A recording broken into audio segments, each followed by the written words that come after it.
Great pleasure right now to welcome to our program today one of the co-authors of a very interesting book that's called The Winner's Brain, 8 Strategies Great Minds Use to Achieve Success. We're joined by one of the authors who has studied this phenomenon of the brain and how it can be trained, I guess, if you will, to train yourself to be more of a winner. We're talking right now with Jeff Brown from the great state of Massachusetts. How are you, Jeff? I'm good, thank you. I don't know if I said that exactly right, but you can train your brain to think like a winner and act like a winner. Is that accurate?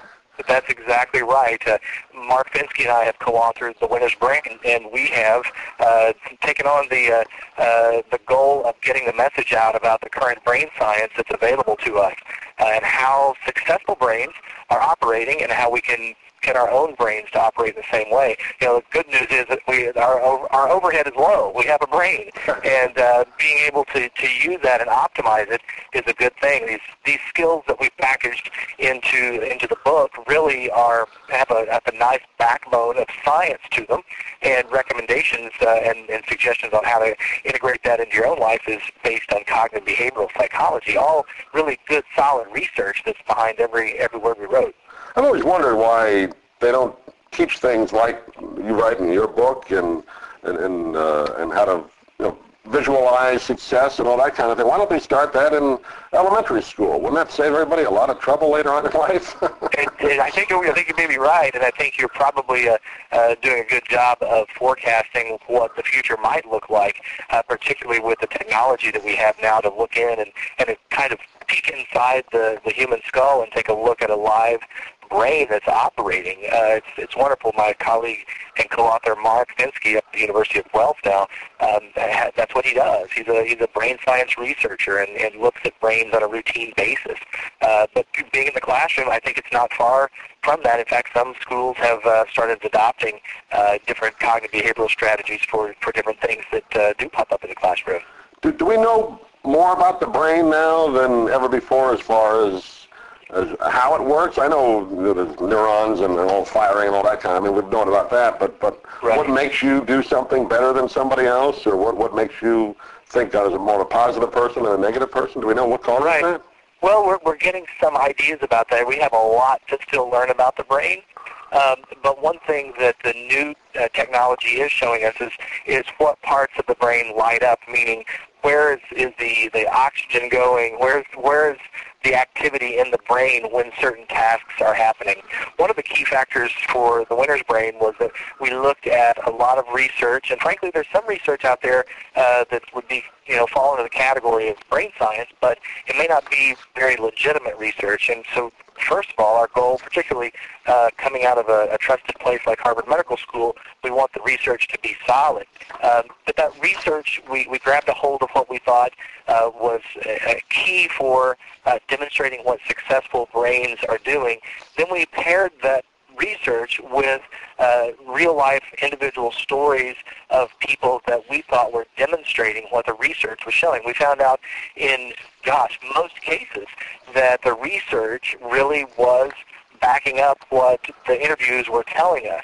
For example, there's research on jazz musicians and improvisational activities that they're involved in. The brain science research showed that when they stopped self-monitoring the subjects and started just improvising without monitoring, they were actually able to be more creative. And their brains just lit up all over the place and accessing that which was available to them through their brains. There's a well-known theorist, Csikszentmihalyi, and he talks about flow, and this is what's happening in that situation. So we took that research that was completed and spoke with B.B. King. Who better would be able to address improv than someone as legendary as he is? And we sat down and we chatted with B.B. about what this experience is like for him, what he goes through, and he described that. So then we're able to incorporate the real-life stories with the solid brain science research, which really is something that we're awfully proud of, frankly. Well, one of the factors you talk about in the book, you break it down into 8 different ones, but cultivating the drive to win, that I guess might be geared toward more to sports, but not necessarily. Can work in the business world as well. Is that something that you can train yourself to do better, or do you have to have that in you to begin with? No, actually, you can do that, and certainly for us, winning doesn't necessarily mean winning in sports. For us, the winner's brain is the successful brain, winning in whatever it is that you're doing in life. You're right. It could be business. It could be sports. It could be parenting. It could be other things, music. It could be things involved in church or other activities, things that you really want to be able to know what your brain is capable of doing. Certainly cultivating the drive to win is the motivation piece, and there is one of the win factors. We have several. We have 8 win factors that we talked about: self-awareness, motivation, focus, emotional balance, memory, resilience, adaptability, and we have a chapter on brain care, too, on how to take care of that brain. We talk in the motivation chapter that cultivating the drive to win, and it can be a cultivating the drive to aim toward any goal that we have in life, is the idea of map, rev, and drive. That you map out what the plan is. If I was going to drive, in the wintertime, if I was in Boston to Florida, that'd be awfully tempting. I wouldn't have to work real hard at that because I'd want to get there for your warm weather and figure out how we're going to get that going.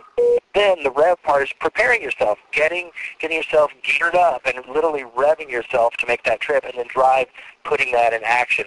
Another nice tip around motivation that is critical is that it's important to keep sort of mundane tasks done and out of the way so you don't get distracted and caught up by those. Now, there's a little bit of common sense. There's also some brain science behind that, too, where those mundane tasks are things that can sidetrack us and become, whether they're excuses or speed bumps or whatever it may be. So getting those little things out of the way can be incredibly helpful as you are trying to cultivate motivation. We like to also emphasize the idea of neuroplasticity, which is very exciting, and perhaps some of your listeners have heard about neuroplasticity. And simply what it is it's the brain's ability to change and to change shape and to be changeable. And think of it as almost like pliability, that the brain can change. And it's not just, up through age 12 or 13, you're hitting puberty, that your brain is sort of done doing its thing. Your brain is something that can change all the time. We spoke with London cab drivers that are the traditional black cabs that are driven, and these guys work for several years developing and understanding and memorizing and integrating all of the multiple paths that go throughout the city of London. And they're tested on that. Their oral examination, we were told by them, that they have to be responsible for 400 different paths from point A to point B and be able to verbalize how to get there. So they're doing this. The research was quite fascinating that demonstrates this concept that your brain can change shape was done on these cab drivers, and what they determined that a part of the hippocampus, which is part of our brain that's implicated in a lot of memory, was actually larger for these guys than the average population. So that's a great example about how neuroplasticity can be highlighted in the idea of success, and how our brains actually can respond to this work that we put in. It's a fascinating topic and a fascinating book, and we've been talking with Jeff Brown, one of the co-authors, along with Mark Fensky of The Winner's Brain. Jeff, do you have a website you want to give the folks to get more information? We sure do. They can learn about the brain power tools. That's thewinnersbrainbook.com or winnersbrain.com or thewinnersbrain.com. It's all out there. All you have to do is look, and you can find the book across bookstores everywhere in the country right now. You can also get it on Amazon. Ask your local book folks. They can track this book down for you, and we're happy that folks are looking for it. Great, Jeff. It's a pleasure to talk to you. Good luck with the book, and we look forward to talking to you again when another book comes out. Thanks so much. All right, take care.